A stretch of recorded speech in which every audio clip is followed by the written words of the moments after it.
अफगानिस्तान में तालिबान के नेतृत्व वाली सरकार ने ह्यूमन राइट्स वॉच की एक नई रिपोर्ट का खंडन किया है, जिसमें कहा गया है कि देश के नए शासन के बाद से मानवाधिकार संकट और मानवीय तबाही बहुत तेज हो गई है। रिपोर्ट के अनुसार तालिबान के उप प्रवक्ता बिलाल करीमी ने शुक्रवार को एक बयान में कहा कि देश में पिछले वर्षों की तुलना में मानवाधिकार की स्थिति बेहतर हुई है। करीमी ने कहा, हम इसका खंडन करते हैं क्योंकि जब से इस्लामिक अमीरात सत्ता में आया है, महिलाओं के अधिकारों को बनाए रखा गया है। ये रिपोर्ट झूठी सूचनाओं के आधार पर प्रकाशित की जाती है।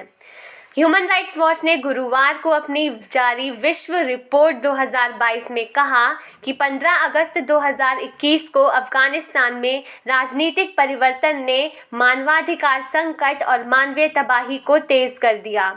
रिपोर्ट में आगे कहा गया है कि 2001 के बाद की दो सबसे महत्वपूर्ण उपलब्धियां महिलाओं के अधिकारों में प्रगति और एक स्वतंत्र प्रेस तालिबान के कब्जे के बाद वापस ले ली गई थी। रिपोर्ट पर प्रतिक्रिया व्यक्त करते हुए एक महिला अधिकार कार्यकर्ता नवीदा खुरासानी ने कहा, इस्लामिक अमीरात ने कई महिला श्रमिकों के काम पर जाने पर प्रतिबंध लगा दिया है। तो अब उन महिलाओं को क्या करना चाहिए जो परिवार में एकमात्र कमाने वाली हैं? मीडिया और पत्रकारों के संचालन के लिए जगह का संकुचित होना राजनीतिक परिवर्तन के परिणाम स्वरूप ह्यूमन राइट्स वॉच द्वारा उजागर किया गया एक और बिंदु है, जिसमें कहा गया है कि इससे स्व सेंसरशिप और देश में कई मीडिया आउटलेट बंद हो गए हैं।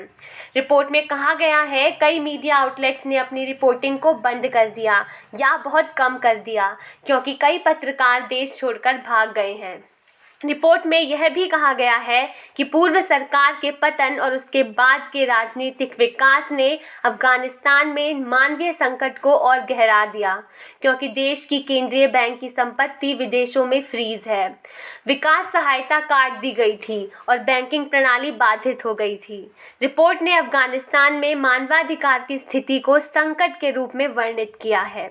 अफगानिस्तान में महिलाओं के अधिकारों का खंडन और प्रेस पर लगे अनेकों प्रतिबंध सर्वविदित हैं। ऐसे में अगर अफगानिस्तान सरकार ह्यूमन राइट्स वॉच की रिपोर्ट को झुठलाती है तो इसका कोई औचित्य नहीं रह जाता।